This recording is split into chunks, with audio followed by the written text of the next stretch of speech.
Hello and welcome back to another video. Today we've got another Chelsea transfer news video with some stories with the likes of the Declan Rice decision. Is he going for Man United or Chelsea? Why it is time to sell the flop of the century.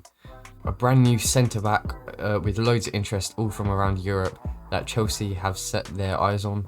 And Lampard explaining his controversial lineup against Morecambe.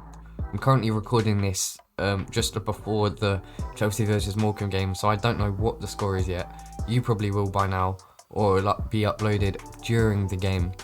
But yeah, he's gone for a very, very strong lineup, which is quite confusing. And there's only one youth player in the whole squad on the subs bench in Tino Andrin. So we're all a bit confused why he even called them up into the first team bubble in the first place. Anyway, without further ado, let's get into it. Okay, firstly, starting off with Declan Rice. When he was asked recently about a move to Manchester United or Chelsea, as Manchester United are also showing interest in the 21-year-old, he stated that he'd like to stay in London as he's lived there all his life. I don't know if you know, but he was in the Chelsea Academy up until the age of 14 when he was released, and then joined the West Ham Academy literally the day later. Now Chelsea want to buy him back for a price of £80 million. That is a lot, but I think he will be influential in the future and at the moment. Also, he's got his best friend, his lifelong friend, Mason Mount, plays for Chelsea, and you can just see their friendship, and it would be great to see that at Chelsea. However, there is a player that's been in the Chelsea Academy for a while as well, and if Declan Rice were to join, he probably won't be able to get a sniff in the first team very much, and that player is Ethan Ampadu. He's currently on loan at Sheffield United this season, who are having an absolutely stinker of a season. They're doing awful. They got like 2 points in 20 games. It's dreadful.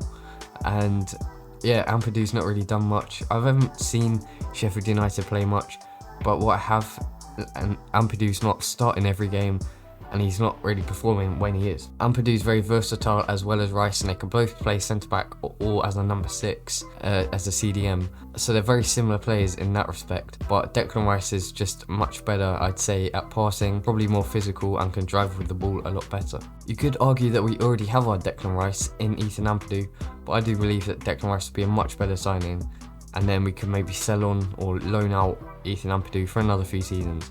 Comment down below your thoughts. Okay, so we all know the story of KEPA Arrizabalaga.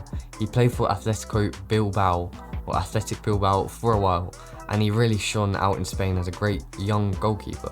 And Chelsea were trying to sign Alisson from Roma, the Brazilian goalkeeper, who was also shining, but Liverpool managed to pip them for £60 million, I think it was in the end.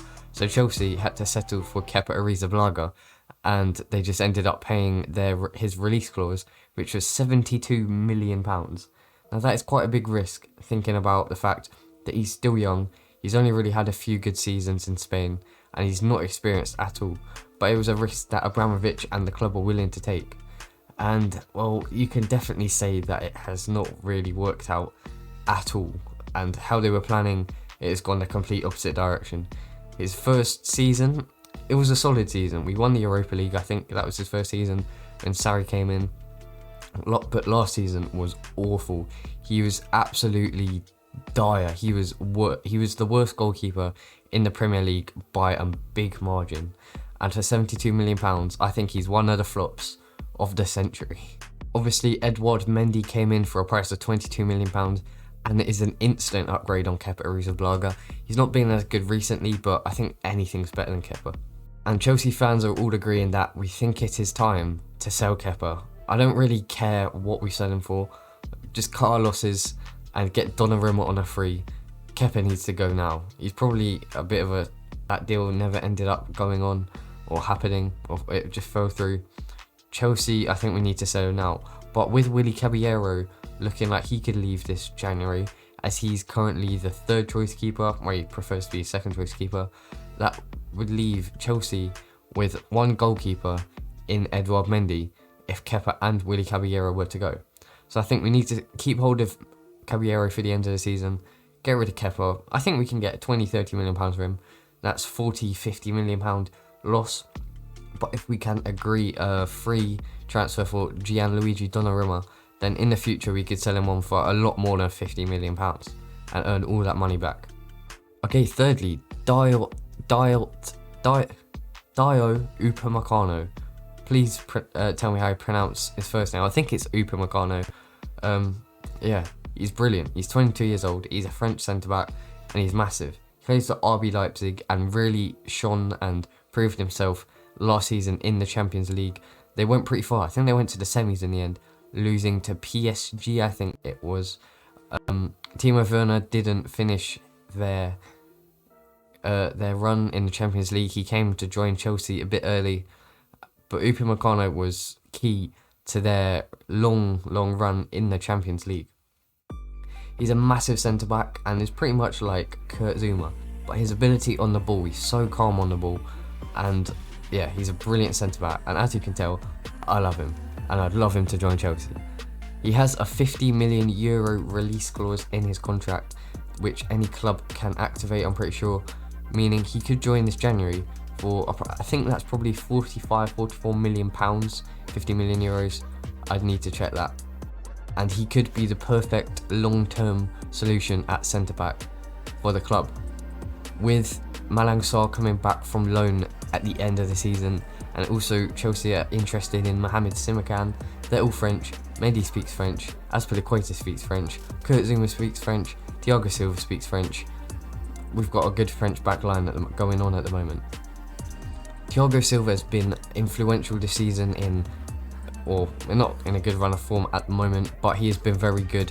His calmness on the ball has brought a lot of steadiness to the club, and especially the backline, which was looking shaky last season. And I think UPAMECANO could be the perfect long-term replacement for Thiago Silva, as he probably isn't going to be playing in the next few years. I think he's gonna try and extend his contract for next year, but who knows, he might get a career-threatening injury forcing him to retire. I hope he doesn't. So yeah, comment down below if you would like UPAMECANO at the club, and tell me how to pronounce his first name. I think it's Dio. I don't have a clue, I don't speak French. Yeah, he looks like a great centre-back, and I'd love him at the club, and especially for the cut price of €50 million, he's probably worth about £100 million. So for the release clause, activate that, and then we've got a top tier centre-back for the next 10 years at least. Okay, lastly, I'm currently recording this before the Chelsea versus Morecambe game, but the lineups, the confirmed lineups are through for the game. And we've gone with a very strong lineup for Morecambe. They're League 2. They are doing well. I think they're 7th in their league. They're doing pretty well this season, better than was expected of them. But it's Morecambe. And why have we put out such a strong lineup? I won't show you it, but I will tell you who we've got. In goal, we've got KEPA Arrizabalaga, which was expected. At right back, I went with Henry Lawrence. We've gone with Cesar Azpilicueta, which is a massive upgrade. At centre backs, I went with Tomori and Rudiger. We've gone for Zouma and Rudiger. Left back, I went for Emerson, and Emerson is being played. In the midfield, I went for Billy Gilmore, Kai Havertz, and Lewis Bate. And Gilmore and Havertz playing, but Mason Mount is playing in there instead of Lewis Bate. Right wing, I went for Hudson-Odoi, who's playing. At striker, I went for Tammy Abraham, but it's Timo Werner. And left wing, I went for Tino Andrin, but it is Hakim Ziyech. So as you can see, this team is probably good enough to compete in the Premier League. So why are we playing all these players against Morecambe? And I think it's probably just the fact of Frank Lampard assuring that we can beat Morecambe. Because if he loses to Morecambe, then his job's pretty much gone. I think he's just put a really strong lineup out, so there's minimal chance we lose to Morecambe. I was quite excited for the game to see the likes of Tino Andrin, Henry Lawrence, Jude Soonsup-Bell, Lewis Bate and Tino Livramento all try and get some first team experience, but the only player in the whole squad that out of the youth players that were brought up into the first team bubble is Tino Andrin, who's starting on the bench. Hopefully he can come on and get some minutes, but I think Lampard is trying to assure the win, obviously, but try and get the game wrapped up in the first half, then maybe give the likes of Mason Mount, Hakim Ziyech, Azpilicueta a rest. Okay, that is all for today. Thank you very much for watching. Comment down below your thoughts. I'd love to hear them. I will reply to all of them. Make sure you like and subscribe if you're new around here. I greatly appreciate that. Thanks very much for watching, and goodbye.